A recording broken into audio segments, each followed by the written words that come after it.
All right, hello and welcome into a San Jose Sharks season preview edition of Sharks Now. I'm Alan Hoshida with Sheng Peng of San Jose Hockey Now, and also a major contributor here with NBC Sports California. No one's probably around the team more than you, Sheng. So thanks for joining us, giving us some insight, and just welcome in. Hey, how's it going? Yeah, first off, let's start here. You've been around this team so much here for this offseason going into this season. What are your vibe check like so far?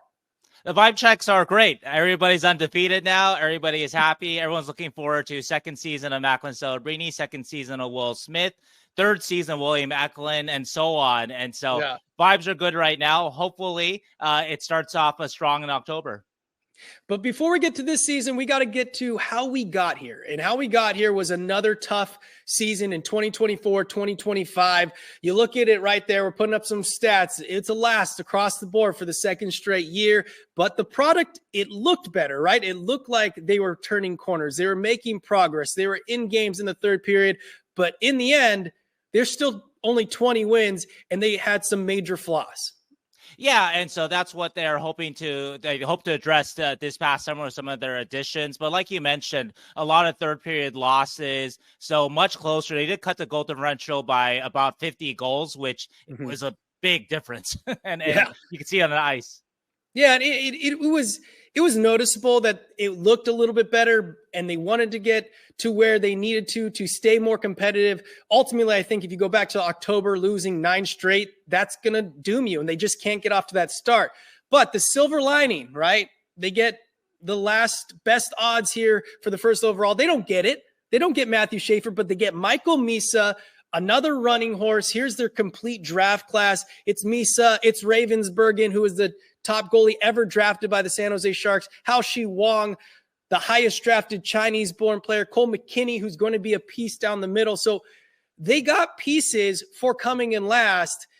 Is Michael Misa what they should have gone with there at number 2? And how does he fit into the core, the teal core? Yeah, I think if you give Sharks management a true serum that they would have liked Matthew Schaefer, a future number one defenseman. You look at how the Sharks are, their system is composed, that they do need that kind of that number one kingpin defenseman. But though, Michael Misa was absolutely the right pick for number 2. He just was the best available player. And so even if there is some duplication in terms of positionally with Macklin Celebrini and maybe Will Smith, that he just was the best player available there. And so I don't think they thought too much about it. And they made kind of in some degree, a no-brainer decision at number 2. Yeah, and it shook things up, especially with Will Smith. As we get into training camp conversation and Will Smith, we're going to talk about what Michael Misa kind of has done here. And as at this point, he's still with the team. He's still in training camp. He's still pushing for a spot. Ryan Warsofsky in his second season is going to have a lot more pieces, but he had a huge win. He didn't have a lot of San Jose Sharks wins in a year ago, but he got gold medal for the Team USA, the first gold medal at World Championships for the U.S. in over 90 years. And it was important for him to get this win. When I talked to him at Media Day, he says he wants to bring that winning attitude back to San Jose. You know, obviously it's a different tournament. It's a different type of, it's not 82 games. It's a shorter tournament in a sense. But winning, usually looks the same. So we know what winning looks like. We've been through it. You know, I know Will and I and Thomas Spear and Nick Gialdini were part of that. But hopefully we can bring some things from that to the tournament, from the tournament to the Sharks. But it's a different beast. It really is. But I can say we're addicted to winning. You know, I'm addicted to winning, and we're going to do everything in our power to get the Sharks winning again. Mike Greer added a bunch veteran leadership to your group. What does that veteran leadership bring to your group?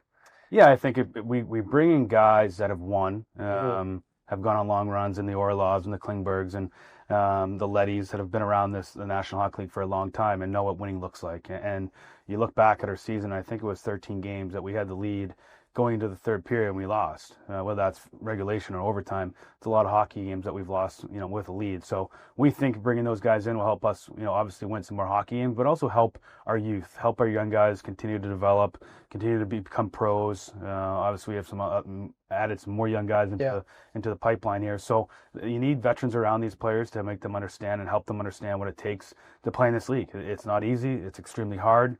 It's demanding, the schedule, the practices, the video sessions, and how much it takes. This is a job now, and this is real life. So I think the more veterans we bring in, and we brought in some really good ones to help these young guys. Shane, let's pick it up right there with what Ryan Warsofsky finished with. Those veterans, I've said it all offseason, over 5,000 NHL games added to this roster. When you look at the guys coming in, whether that's up front or on the back end, I think was what we're going to highlight. But what do you notice about here offensively? They bring in a Calder Trophy winner and Jeff Skinner, who can maybe help Eklund make that transition from a Calder rookie to becoming an all-star. But up front, what do you notice?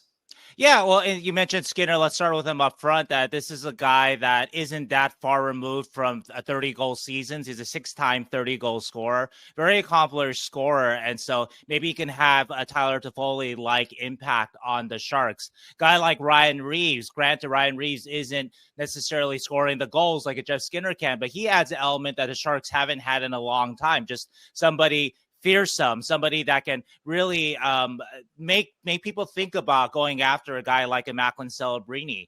And Adam Gaudette, Philip Kurashev, these are also very solid potential additions. Just 2 years ago, Kurashev had 50 plus points for the Blackhawks, playing next to Connor Bedard. So if he can add some offensive punch to the Sharks, he's also versatile, can play center and winger. And same goes for Gaudette, who actually set a career high last season with 19 goals, actually led the Ottawa Senators in 5-on-5 goals. And so right now, Gaudette is earmarked for your fourth line center role. The Sharks haven't had production like that out of fourth line center, and not that I can ever remember, actually. And so there is definitely some potential here to help, just different kind of elements in the Sharks have had in the past up front. 2.5 goals a game isn't going to get it done in the NHL. So you're hoping that will add, and you're hoping the other guys along the way will pop like a Will Smith. But really, it's the defense that needed to get a lot better. And Mike Greer went out and got really established veterans over 1,000 games. You got Stanley Cup runs in there. You got Alex Nedeljkovic to pair with Yaroslav Askarov. Defensively, Sheng, what do you like, or what do you notice? Yeah, definitely with these additions, Orlov, Klingberg, Leddy, all older, all maybe are not in their primes anymore, but still, though, I think what's important about this is, number one, and Mike Guerrero has mentioned this, that he wanted to improve the puck moving in the group. He wanted to get guys that could get that first pass to Eklund Celebrini's hands, Will Smith's hands, William Eklund's hands, get the puck in their hands. I think the second part of this that's really important too is that even though these guys are on the older side, that these guys are guys who have done it. Just 2 years ago, Leddy was still a top 4 defenseman. 2018, on the Capitals, Stanley Cup winning Capitals team, Orlov was the number 2 defenseman for a Stanley Cup winning team. And even last year in Carolina, not his best year, still a top 4 defenseman for a really good team. Klingberg is also a guy that's not that far removed from very, very productive seasons. And I think to contrast kind of previous Sharks teams that we've seen, not to pick on certain guys, but the Sharks in previous years, they had a lot of guys you were hoping they could do it. They had some talent. They were high draft picks, whatever, but you're hoping that they could establish themselves at NHL. It's just guys that come to the top of my mind are guys like Philip Zadina, former top pick, Kalen Addison, second-round pick, guys with obvious talent, but younger players that just hadn't established themselves as NHLers, and you're hoping to kind of catch lightning in a bottle with guys like that. Whereas here, though, I do like these additions more because these are guys that have done it. They just got to turn back the clock a little bit, but they have done it in very recently, been really good NHL players.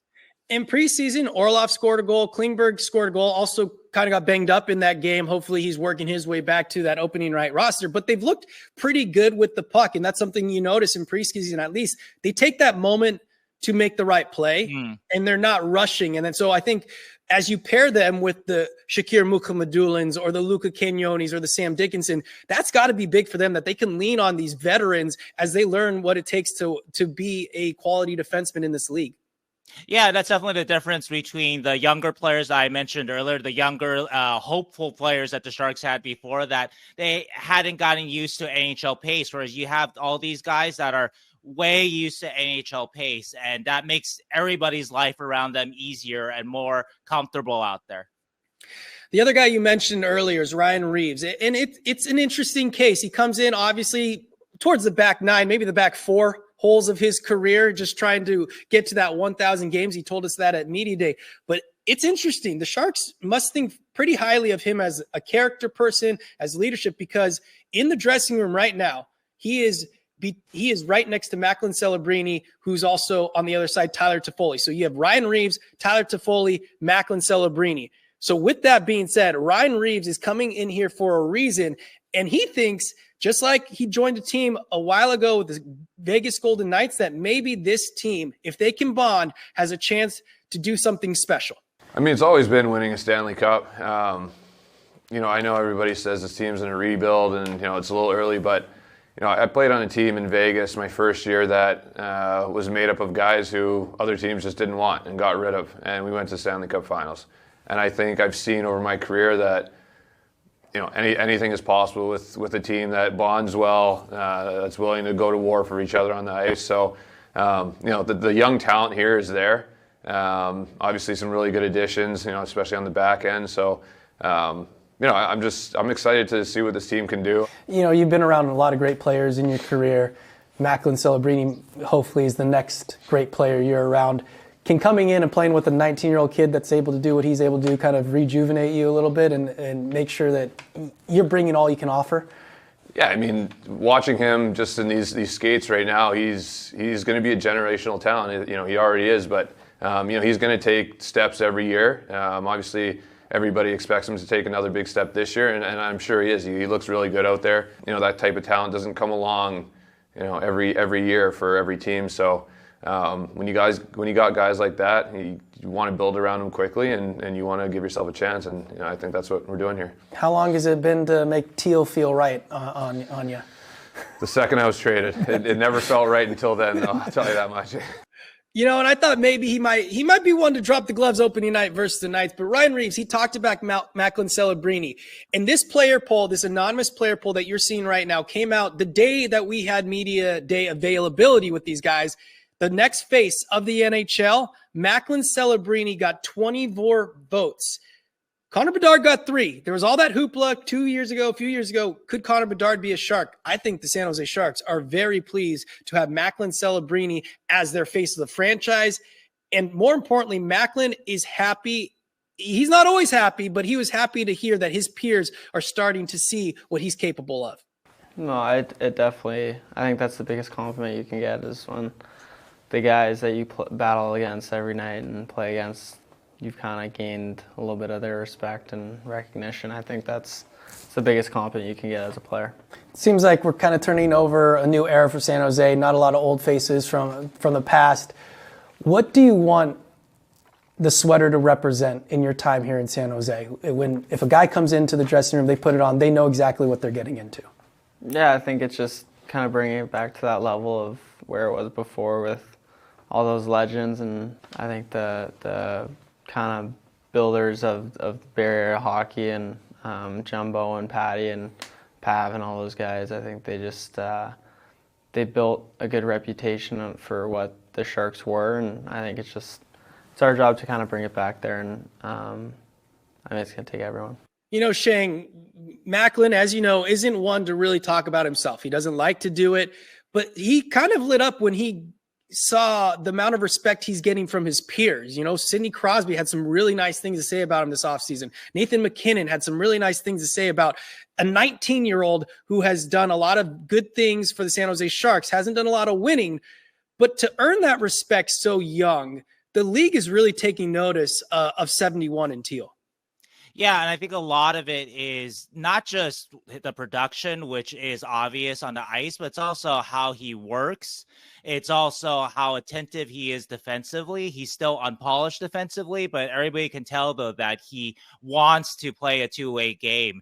And so, yeah, I think to the point of that player poll, I think that if you put a gun to every GM's head and you want to start you have to start a franchise with one under 23 player, I think they would all pick Celebrini, even Chicago's GM. I also want to go back to Ryan Reaves because you know the team that he was talking about pretty well. You covered that Vegas Golden Knights team. And so Reaves, to kind of make that comparison. Now, a lot of things would have to hit incredibly right for the San Jose Sharks to even be in the playoff picture. But I think his sentiment is true, right? Yeah, absolutely. And that's, I think, one of the reasons why he's in this room, because he is always upbeat and he has stories from the past of that kind of attitude and that attitude working. That Vegas team, nobody thought that they would make the playoffs. Even into January, they were beating Stanley Cup contenders and people still thought that it wouldn't last. And it lasted all the way to the Stanley Cup final. And anything close to that the Sharks can replicate, I don't think the expectation is for this Sharks team to make the final. But anything that they can get close to, that's what Ryan Reaves adds. He also adds to kind of just a boastfulness, that kind of element to the Sharks locker room that doesn't have that kind of volume and pride. And so I think that's a big part of why he's sitting next to Macklin, and also too what they hope that they might bring out of Macklin a little bit, just a little more kind of willingness to step up and speak. Yeah, and Ryan Reaves probably isn't going to play 82. He's probably not even going to play 60 games this year, but he's going to be an important piece, like you said, to that dressing room, especially right next to Macklin, Celebrini, Tyler Toffoli on the other side, who is going to be vital. Obviously, Macklin, Celebrini, who many believe, as we just talked about, could be one of the dynamos of the National Hockey League. What are realistic expectations for Macklin here in year two, where, we saw last year, Connor Bedard struggled in his sophomore year. It's not unlike really good rookies to take a step back or just not grow as much as everyone else sees. So what are the realistic expectations? I think for Macklin, I think you just want to see a continual improvement of the winning habits. That's what Ryan Warsofsky says. Celebrini has a lot of winning instincts. He wants to do the right thing, but there are things that last year you could see, things like puck management, especially third periods, that sort of thing, that could be better, which is a normal thing for a young player to want to force offense and things like that. But sometimes, though, that winning hockey isn't always forcing offense, right? So little things like that, I think, will be signs of growth, defensive improvements, that sort of thing. With Macklin, he's so good. The points will be on the board. So if he hits point per game, which he really was close to last year already, I think you're happy with that. But a lot of the improvements you want to see, I think, are more subtle. Yeah, 82 games, 82 points. That would be a great jump. That also means some other people are getting points as well. And we're talking about the teal core. That's something I want to go with. The teal core, hopefully it catches on with the fans. But Macklin is the point of that core. He will be the core. Will Smith looking like will be his winger because, like we talked about, Michael Misa coming into this league and coming to the Sharks has pushed Will Smith to the outside. The other William Eklund, is also entering year 3 fully into the NHL. The two Wills are going to be big here for the San Jose Sharks, but let's start with Will Smith moving out to the wing. Yeah, with Will, you're looking for offensive improvement, right? Like, he may never be kind of the two-way guy that you're looking for from Macklin, but you want to see him grow more comfortable at wing, and you want to see him kind of continue what he did in the second half of the season, where he just looked really comfortable out there. He looked like, when he had a puck on his stick, that at times it looked like the world was his oyster. So you want to see a little bit more of that this year, and of course the production that follows. We got bold predictions coming later, and Will Smith is one of my bold predictions. Are you thinking it's a good move for the Sharks to put him out at wing right now, and given, with Michael Misa, but also how comfortable 30 points in his final 34 there on the right wing with Celebrini? Well, I know that Will thinks it's a good idea because this is his best chance to play with Macklin Celebrini. Exactly. He's not taking Macklin's center job. Yeah, well, if that's what he wants to do, why not do it, right? Right. And yes, I do think that it is a good move in terms of just Will Smith's future, because even when Will was drafted, even though he played center entirely at BC and in the U.S. program too, there are a lot of questions of just if his body type, if that would be ideal for a center. And so I think it's great that he gets his experience at center at the highest level, and also that he showed that he could do it too. If last season was a struggle and he had struggles playing center and wing, then be very, very concerned, of course, about sort of Will Smith's future. But now, though, he showed that he can play wing in the NHL. he maybe can go back to center in the future, which is what a lot of Sharks have done. Tomas Hertl is one of them, for example. So you want him to have that versatility. So I think this is great. He was comfortable there last year, so why not continue it? And you have a center prospect that we'll get to, in Michael Misa, that you want him to be in a position that he's most comfortable in, which is center.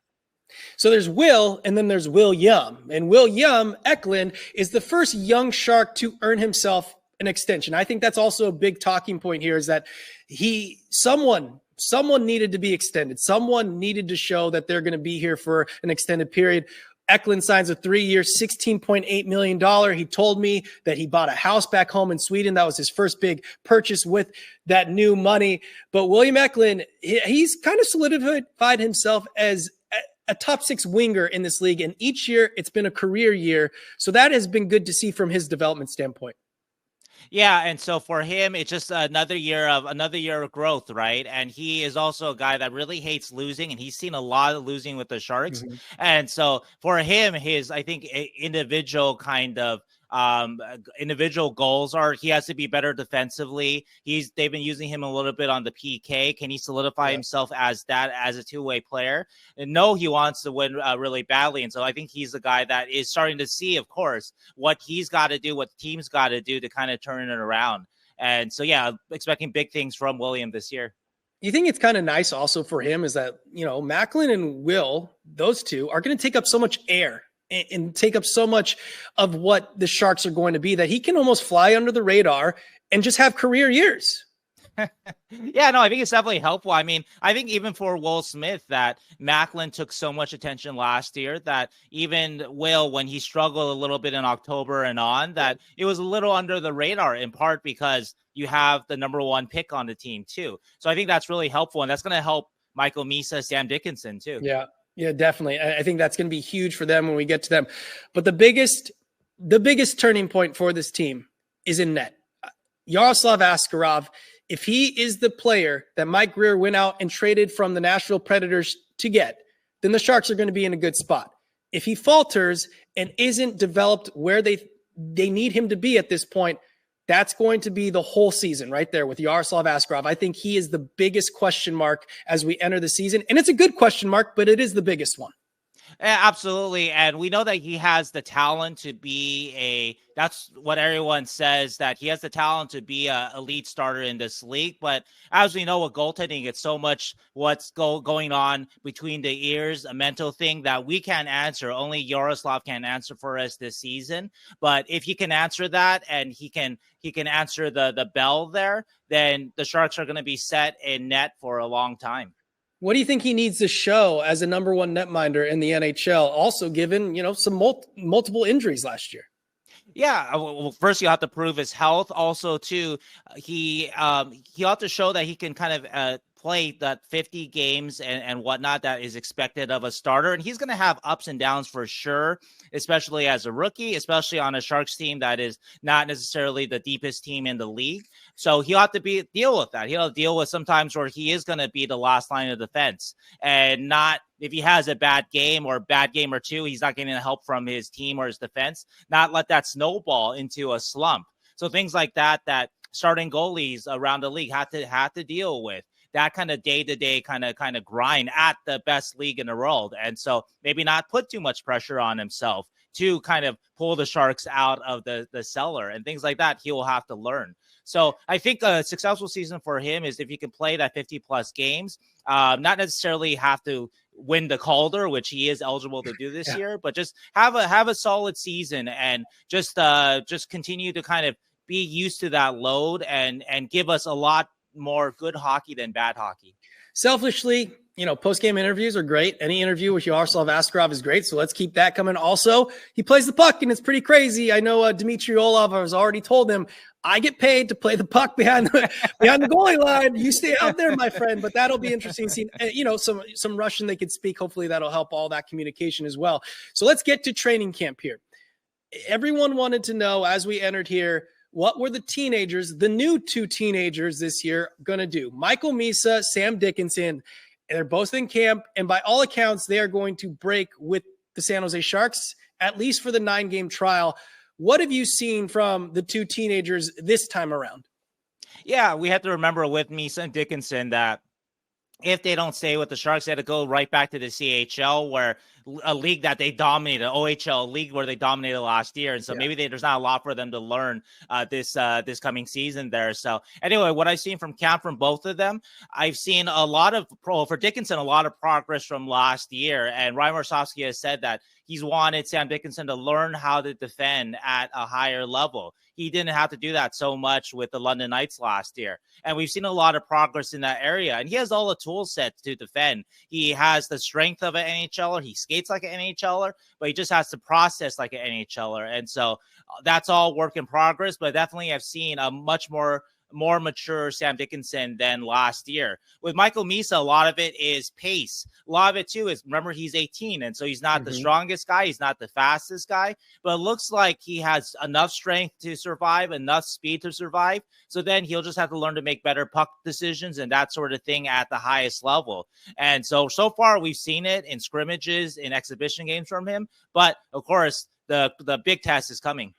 Yeah, Michael Misa, things that stood out to me at the preseason games is he doesn't look overwhelmed. He isn't splashing like maybe Macklin Celebrini did a year ago, but he's also not making critical errors that are hurting his team. Sam Dickinson, man, there's no chance that guy's going back to junior. Not with the San Jose Sharks, the makeup that they're in, not with the way Mike Greer said that watching him play in the OHL playoffs was one of the reasons why they let Vlasic go. Sam Dickinson is going to be in Teal for the entire season. I don't care what anybody says. It's a bold prediction maybe, but he's going to be.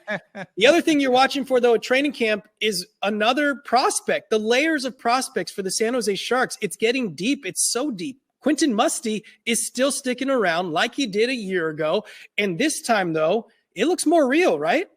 Yeah, absolutely. With Quentin, I think last year he was a guy that was trying to force the offense, trying to open eyes. And so he didn't last this long in the training camp because he was making mistakes with the NHL pace. He couldn't force his game, dictate his game on NHLers. This year, though, he's playing more within himself. I think maybe simplifying, maybe just thinking about making that next play and just being solid and then waiting for his opportunities for offense. And so I think that has really he's lasted longer than a lot of the other the prospects in the system in camp so far. I don't know if he's going to have quite enough to make it, but he has shown quite a bit this training camp. Also, too, and it just speaks to how deep this Shark system is. A lot of other prospects have really impressed. Colin Graf's another guy. I know he played a lot of games last year, but he's a guy that in a different situation, he's waiver exempt. Maybe they send him back, but he's been very impressive in this camp.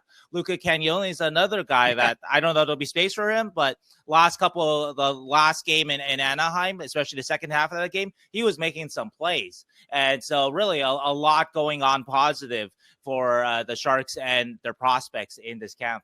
Yeah, Luka made some eliminating defensive plays that are just good to see because we all know the offensive side, but he 2-on-1, punched the puck out, took it the other way, almost fumbled a little bit, but he's looked good.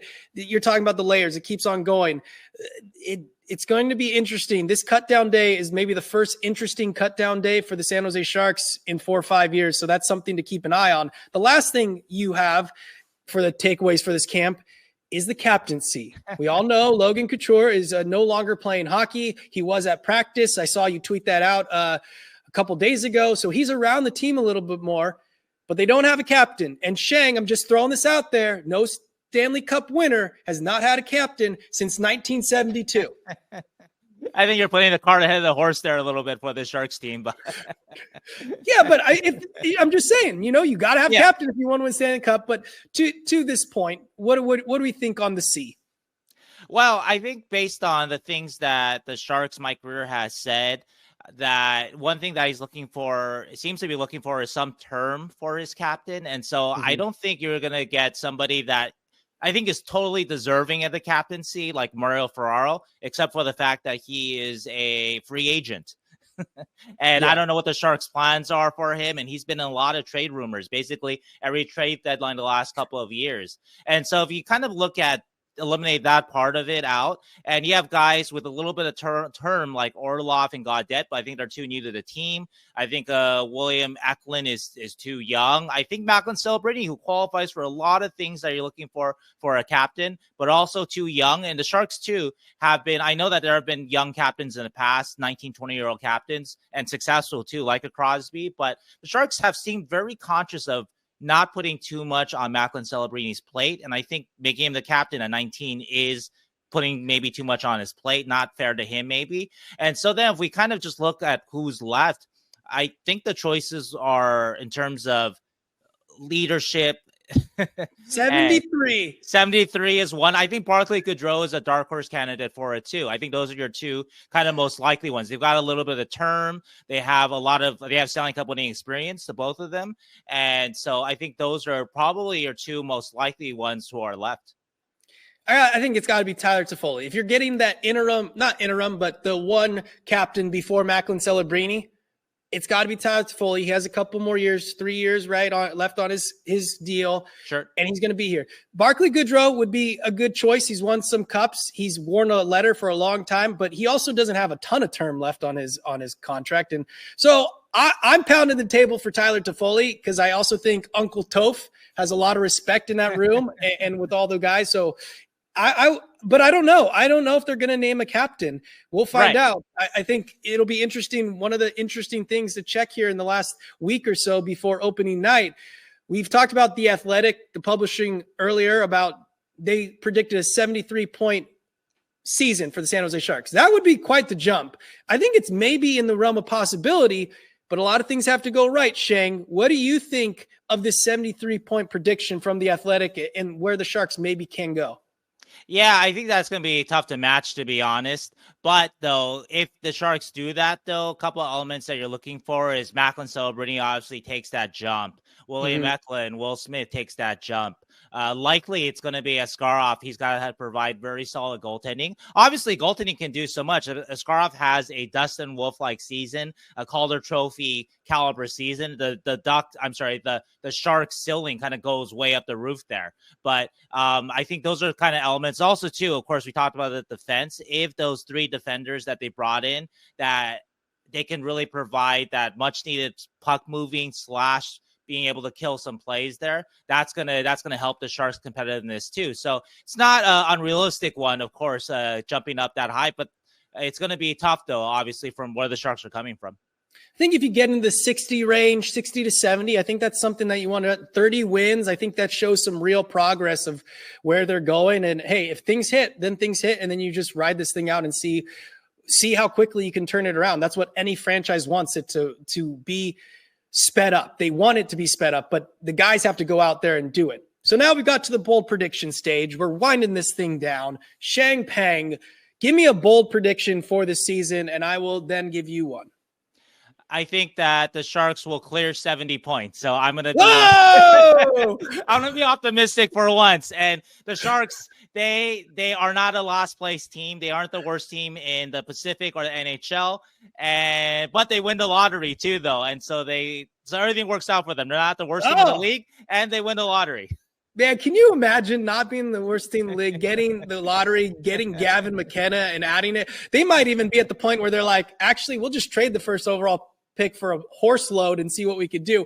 But yeah, I think that's a great prediction. I also think that the Sharks are not going to be a last place team. I think they might be bottom 5 or something, but they're moving. And my bold prediction is Will Smith is getting to 30 goals.